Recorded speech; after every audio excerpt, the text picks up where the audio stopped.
crypto-monnaie, c'est un outil vraiment formidable. Ça vous donne la possibilité de gagner de l'argent, quelle que soit la direction du marché. Chaque jour, je vois des personnes se plaindre en disant le Bitcoin chute, les cryptos chutent, je vais perdre de l'argent, je suis en train de perdre de l'argent. Sans savoir que vous pouvez gagner de l'argent même pendant la chute des cryptos. Beaucoup de personnes ne savent pas ça. Et le secret de la vie, le secret du trading, c'est souvent l'information.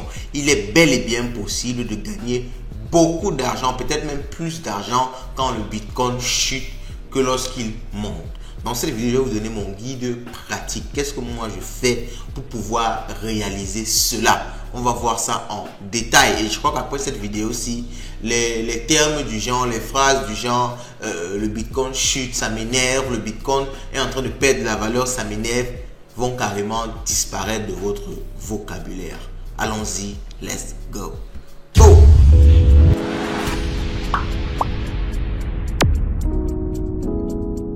La première question à laquelle on va répondre, c'est déjà comment est-ce qu'on fait pour gagner de l'argent lorsque le prix d'une crypto-monnaie chute. On va prendre le cas du Bitcoin. Alors vous êtes habitué au trading conventionnel qu'on appelle le trading spot, dans lequel vous achetez une crypto-monnaie, vous la gardez, vous attendez qu'elle prenne de la valeur pour la revendre. Alors ça, c'est vraiment la base que tout le monde connaît. Et avec cette méthode conventionnelle, le problème c'est que vous devez vraiment attendre que l'actif prenne de la valeur, parce que là en trading spot, vous achetez et possédez l'actif. Donc si vous essayez de revendre quand l'actif a perdu de la valeur, vous allez perdre de l'argent. Vous devez donc attendre que l'actif, n'est-ce pas, prenne de la valeur avant de revendre ça effectivement sur le marché. Alors, mais ce qui est vraiment limité avec ça, vous l'aurez compris, c'est que lorsque l'actif chute, vous devez simplement patienter. Ok? Et pourtant, c'est possible de gagner de l'argent même dans cette condition de chute-là. Mais cette fois-ci avec le trading futur. Avec le trading futur, vous ne possédez pas vraiment l'actif. Vous achetez plutôt des contrats corrélés au cours de l'actif. Ok? Donc, si vous achetez un contrat qui parie à la baisse de l'actif, si l'actif baisse effectivement, vous gagnez de l'argent à la même hauteur de si l'actif était en train de monter et que vous avez revendu en spot. Donc, c'est avec ça que nous, on génère de l'argent même pendant la chute d'un actif. Mais soyez-en sûrs, timer le marché, savoir quand ça va chuter, ce n'est pas du tout facile. C'est pour ça que je vous ai prévu un guide pour vous expliquer en détail comment moi je procède pour prendre une décision sur est-ce que je parie à la baisse ou bien lorsqu'il y a baisse effective, qu'est-ce que je fais. Je vais vous montrer les deux cas de figure. Donc mon guide est déjà pour voir est-ce que je parie à la baisse et le guide également pour vous montrer quand il y a baisse exactement qu'est-ce que moi je fais pour malgré ça générer de l'argent. Accrochez-vous et restez jusqu'à la fin de la vidéo. Surtout, n'oubliez pas de liker. Beaucoup de personnes oublient. Ça ne vous coûte rien. C'est un petit bouton en bas. Cliquez sur liker. Likez la vidéo. Ça booste énormément la chaîne. Ok? Bon, on va directement aller sur mon tableau. Ok, nous sommes sur le tableau. Comme vous pouvez le voir ici, vraiment, c'est un truc que j'avais prévu mettre dans la formation. Mais je vous aime vraiment trop. J'ai décidé de mettre ça gratuitement comme ça à la disponibilité de tous. Étant donné que c'est quelque chose que j'apprends, je prends le temps d'apprendre et tout, et je rassemble ce que j'ai appris, mon expérience et tout, je vous donne ça gratis, sans rien demander. Donc la formation sera beaucoup plus complète, vous l'aurez deviné, mais pour l'instant, on va y aller. Alors c'est un tableau où je recense des indices, ok, ou bien des indicateurs. Donc il y a par exemple la tendance, il y a le RSI, il y a les liquidations, il y a le DXY qui est le dollar, il y a le MACD, il y a les funding. Donc ça c'est les thèmes techniques qu'on utilise souvent. Enfin, si vous regardez les vidéos précédentes, on a expliqué ces différents thèmes là. Ne vous déchallengez pas, on va encore les réexpliquer ici. Et en fonction de chaque thème, je vais prendre la valeur que je vais obtenir sur le marché et je vais faire une interprétation de cette valeur là. Après l'interprétation, je vais prendre une décision. Cette décision là me permettra de savoir est-ce que je long ou bien est-ce que je short. Donc, est-ce que je long, ça veut dire est-ce que je parie à la hausse, est-ce que je suppose que le prix va monter, ok. Ce cas-là ne nous intéresse pas ici parce que dans le cas de figure où nous sommes aujourd'hui, nous on a envie de short, on a envie de parier à la baisse. On veut que le prix descende pour parier à la baisse et pour gagner de l'argent à la baisse, ok. Donc, en fonction des différentes, on va dire, les différents choix que j'aurais fait ici, est-ce que c'est long, short, je vais sommer le tout à la fin. Et je vais prendre une décision finale qui va consister à dire si je long ou bien si je short le marché. On va prendre un cas concret aujourd'hui. On va analyser tout ensemble sur l'écran et on va prendre une décision. Mais cette décision-là, j'espère qu'elle sera short pour correspondre au titre de la vidéo. Mais si elle est longue, ce n'est pas également grave parce que l'objectif c'est de vous montrer que malgré le fait que le Bitcoin chute, Si, après analyse du graphique, après analyse des données, vous décidez de short, ça peut être un élément qui va vous faire gagner de l'argent, même malgré la chute. Et je vous ai dit juste après, on va maintenant plutôt voir comment, lorsqu'il y a déjà une certaine chute, comment est-ce que je peux toujours gagner de l'argent, même avant d'avoir détecté la chute. Ok? Bon, allons-y. Comme le tableau l'indique, on va commencer par identifier la tendance. Donc, on va revenir ici sur TradingView avec mon graphique du Bitcoin. Et je vais essayer d'identifier la tendance globale. Alors, pour identifier la tendance globale, le premier élément qu'il faut faire, c'est déjà déterminer sur quel intervalle de temps vous allez trader. Si vous voulez faire des trades sur des journées, sur des semaines, vous devez réfléchir à vous positionner en semaine ou bien sur 24 heures. Si vous voulez faire des trades plutôt sur 1 heure, 2 heures, il faut vous positionner sur un horaire autour de 1 heure à 2 heures. C'est très important parce que en fonction de l'intervalle de temps sur lequel vous positionnez, le graphique peut totalement changer, la tendance peut être totalement différente. Alors, je prends un exemple, vous pouvez avoir une tendance de fond qui est haussière, mais sur une semaine, par exemple, il y a des corrections. Donc, si vous allez trader sur quelques semaines, sur une semaine, c'est important de trader plutôt les corrections ou les shorts qui vont se présenter au lieu de trader la tendance globale qui est haussière. Donc, il faut également faire attention à ça. Si vous allez trader sur 1 heure et que la tendance en aurait une tendance, très attention à ça. Je vais me positionner ici sur 1 heure. Je positionne sur 1 heure et je vais gagner la tendance sur 1 heure. Alors, sur 1 heure, je réduis et je peux voir globalement sur 1 heure que on a une tendance plutôt baissière. Si j'essaie de prendre à partir de ce point-ci, on a une tendance plutôt baissière. Donc, si j'identifie ça comme ça, je me dis que ok, si je vais trader sur 1 heure, donc mon trade ne va pas dépasser les 1 heure, 2 heures maximum. Je vais chercher à me positionner en short parce que la tendance en 1 heure, en hour, ok, hourly est plutôt baissière. Donc, c'est le premier élément que je vais noter et je vais mettre ça ici. Donc, on a une tendance baissière. Et la décision que je vais prendre, c'est effectivement shorter le marché. Alors, je prends un exemple dans le cadre de la vidéo, mais c'est à vous d'aller voir votre graphique, de faire vos propres analyses, de déterminer la tendance sur l'heure que vous avez fixée et de prendre également une décision. Il ne s'agit pas de faire un copier-coller. Ok, moi, je le fais à la va-vite comme ça pour le donner la vidéo et pour vous montrer ma méthodologie. Mais rassurez-vous, quand moi je le fais moi-même, je prends beaucoup plus de temps pour déterminer les tendances et tout. Vous pouvez voir un exemple ici plus haut. Ok, donc je prends le RSI. Le RSI, c'est un indicateur qui nous montre un peu la force des acheteurs ou bien la force des vendeurs. Et je vais taper ici RSI. Ok, et à partir du RSI, vous pouvez pouvoir déterminer si on aura une continuation ou bien un retournement de tendance. Alors, le RSI est à 55. Ok, donc exactement à 55,60. C'est ça, le RSI actuellement est dans tous les 55,60. Et en général, quand on a un RSI au-dessus de 70, ça veut dire que l'actif est suacheté, donc il peut avoir un retournement de tendance vers la baisse. Si on a un RSI en dessous de 30, l'actif est survendu et on peut avoir un retournement de tendance vers la hausse. Alors maintenant, on a un RSI qui est en train de monter, ok, donc 60, 55, 60. Donc le RSI est en train de monter. Donc ici, on ne peut pas vraiment prendre une décision concrète parce que le RSI n'est vraiment pas dans les targets qu'on essaye, n'est-ce pas, d'avoir. Mais on va quand même dire qu'il est plus proche de 70 que de 30. Ok, si on se dit ça, il est plus proche de 70 que de 30. La décision qu'on peut prendre, c'est de considérer qu'il est au-dessus de 70. Ok, on va essayer de prendre cette décision-là en considérant qu'il est au-dessus de 70. Ça veut dire que l'actif est suracheté. Ça veut dire qu'il peut avoir un retournement de tendance à la baisse. Donc, en fonction du RSI également, RSI. Alors, on va regarder le montant exact. RSI 60. Donc, on va prendre le RSI, on va dire qu'il est à 60. Donc, on va supposer que l'actif est suracheté. Ok, l'actif est suracheté et la décision qu'on va prendre, c'est quoi? Quand l'actif est suracheté, il va avoir un retournement de tendance vers la baisse. Donc, on va également shorter le marché. Donc, troisième point qu'on va prendre, c'est qu'on va regarder les liquidations. Les liquidations vont nous donner des indicateurs très importants, surtout sur les take profit et les stop loss qu'on va placer. Pour les liquidations, on va partir sur CoinGlass. Et sur CoinGlass, on parle dans la partie liquidation heatmap. Alors, moi, j'aime bien le modèle 2. Le modèle 2 est bien plus clair. Et je vais regarder sur liquidation heatmap le modèle 2. Alors, modèle 2.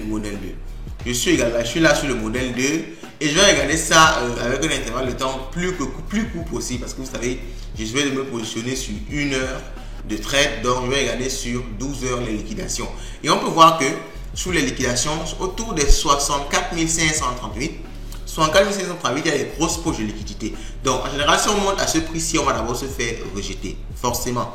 Donc, je vais dire, ok, dans les 64 538, j'ai des liquidations vers le haut. Donc, je mets comme ça liquidation vers le haut. Je regarde vers le bas également. Les liquidations vers le bas. Autour, n'est-ce pas, des 63 332. Ok, à partir des 63 332, on a également les liquidations vers le bas. Donc, 64 000. Alors, je dis quoi?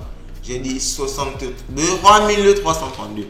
63 332. Il y a des liquidations vers le bas. Ok?